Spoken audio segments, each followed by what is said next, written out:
Bonjour et bienvenue sur la chaîne Le Culte du Dé. Alors aujourd'hui une petite vidéo sur Conan, il y en aura plusieurs puisqu'on vient de recevoir la fin du jeu. Donc moi j'ai reçu ma boîte de Kitaï, j'ai été étonné par la grosseur de la boîte. Je vous ferai une vidéo dessus et puis sur les deux autres avec Mister Bertrand. Et on a également réceptionné le livre de campagne. Donc que voici, le livre de campagne qui est arrivé avec quelques fiches comme ça. Donc ce sont des fiches avec des tuiles, enfin des tuiles c'est du papier, hein, des héros avec leurs différents niveaux, puisque dans la campagne les héros vont monter de niveau et vont gagner des caractéristiques. On voit la différence entre les deux, vous avez des habilités en plus. Donc on a un certain nombre de petites feuilles comme ça. Il y a aussi les objets. Les objets, des petits pions pour d'autres objets qui sont en fait spécifiques à certains scénarios. Donc il y a des orbes, il y a de l'alcool picte, des armures, des potions, des petites fiches empoisonnées, encore un gros couteau. Et puis deux petits repères en fait qui sont des cases pour les réserves de gemmes. Donc le livre, un très beau livre, cartonné, alors il est même plus que cartonné, hein, il est blindé ce bouquin, donc avec une illustration qu'on connaît déjà de la momie. Alors je vais essayer de vous cadrer ça à peu près bien. Donc vous avez évidemment les règles, donc il y a un petit prologue, beaucoup d'illustrations. On va avoir une première partie qui va couvrir les règles de la campagne. Et puis ensuite on va avoir les scénarios et enfin quelques belles illustrations. Donc comment ça se déroule? Vous allez avoir un ensemble de 19 scénarios et dans chaque campagne vous allez en jouer 8 différents qui vont en fait s'enchaîner suivant que les héros gagnent ou alors que l'Overlord gagne. Et parfois vous allez avoir plusieurs choix, c'est-à-dire que quand les héros vont gagner, ils vont pouvoir soit continuer leur histoire et leur enquête dans une direction ou une autre, à la recherche d'un marchand, à la recherche d'un sorcier. Voilà, on peut avoir plusieurs arborescences différentes. Donc ça c'est assez intéressant, c'est bien foutu.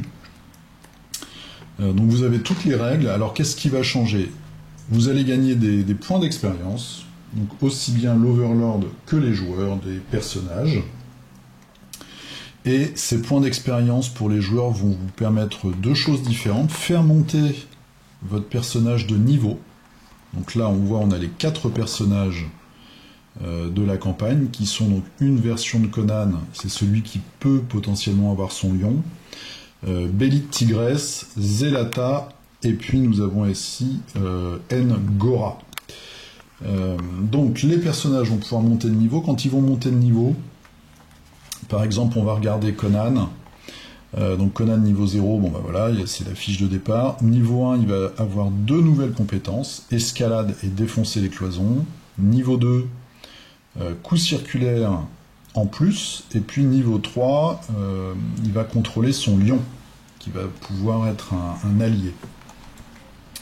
Donc les 4 personnages comme ça ont une succession de niveaux, qui vont pouvoir leur donner des pouvoirs supplémentaires, et puis des alliés, puisque N'Gora et Belit vont avoir les gardes de Belit, Zelata va avoir son loup, et Conan son lion.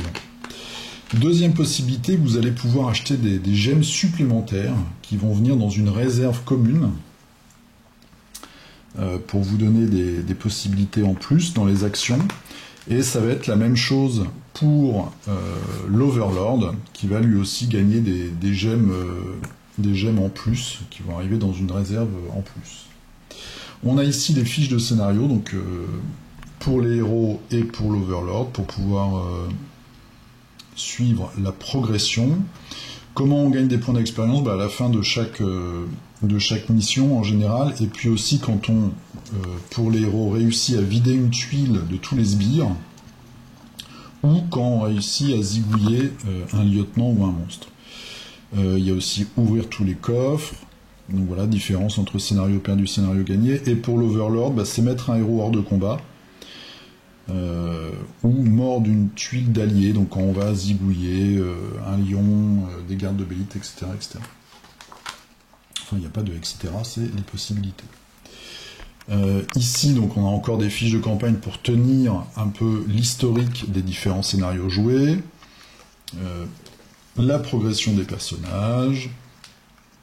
L'Overlord va aussi disposer d'un certain nombre de monstres qu'il va avoir suivant les scénarios, et on va tenir le compte en fait des monstres qui ont été tués ou non par les héros dans les scénarios, puisque y a un moment en fait où on peut choisir un monstre de sa réserve, entre guillemets. Voilà, après un certain nombre d'options sur les différentes cartes, et puis on part dans les scénarios.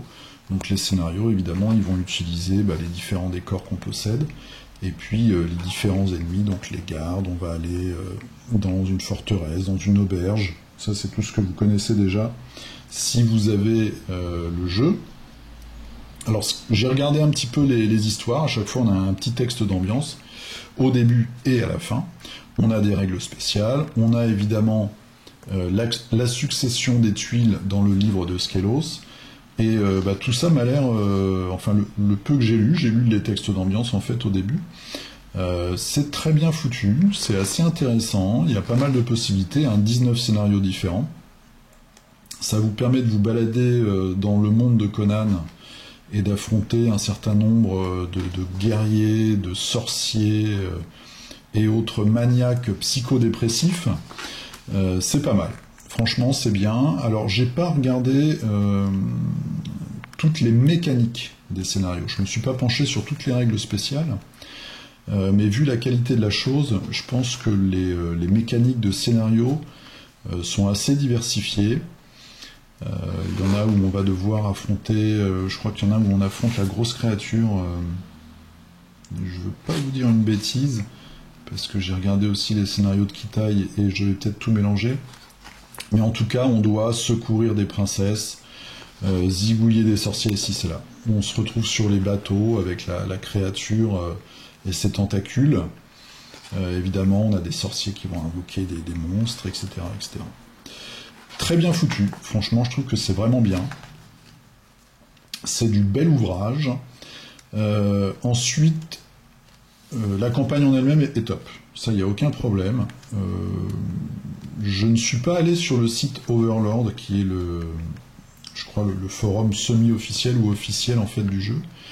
Moi, ce que j'aurais bien aimé, c'est une possibilité ou peut-être une page où on puisse changer les héros, qui nous donne un petit peu des alternatives.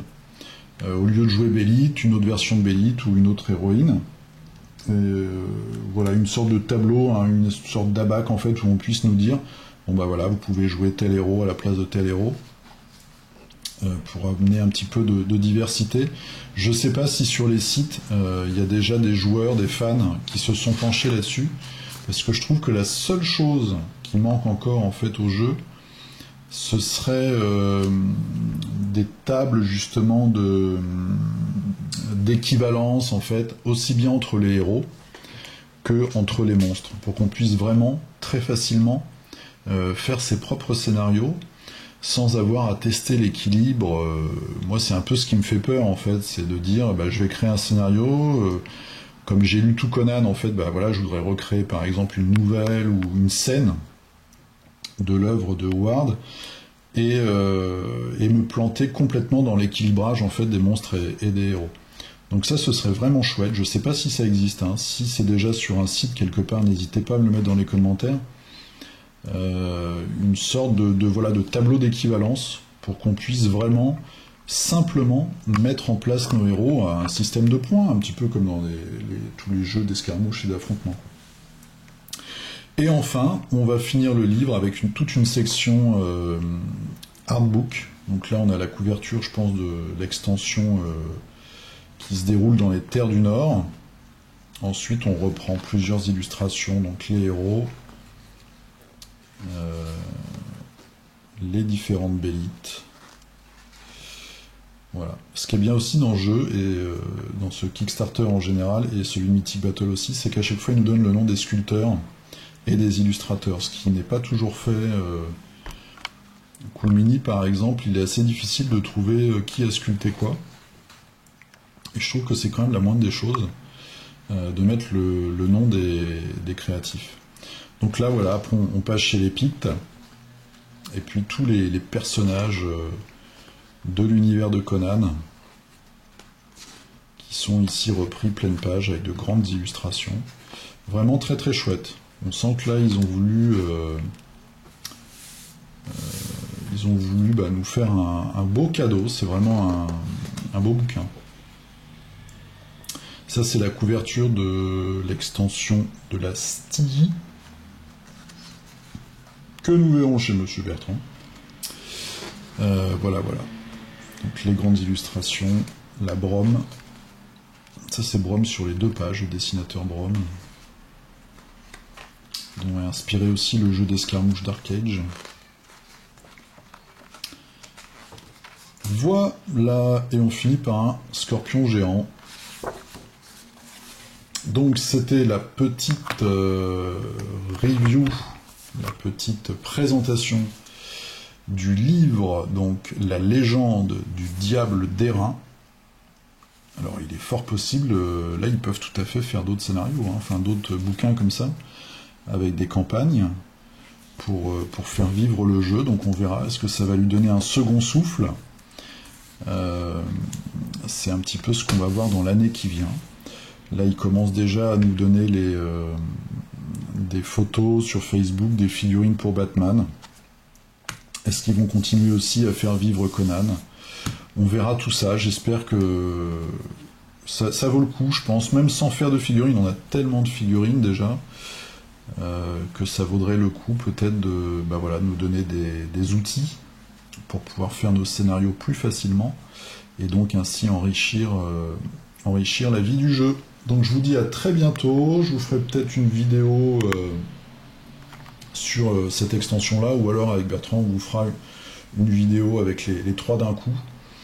Il y a quelques scénarios, il y a un plateau de jeu qui est très très beau sur celle-là, une espèce de marché asiatique marin, sur un port, qui est vraiment super chouette, le tableau est magnifique. Il y a la fameuse tour qui prend feu dans un scénario. Quelques scénarios et puis les figurines. Donc voilà, je vous montrerai ça une autre fois. Je vous dis à très bientôt pour la suite. Jouez bien, portez-vous bien, à plus.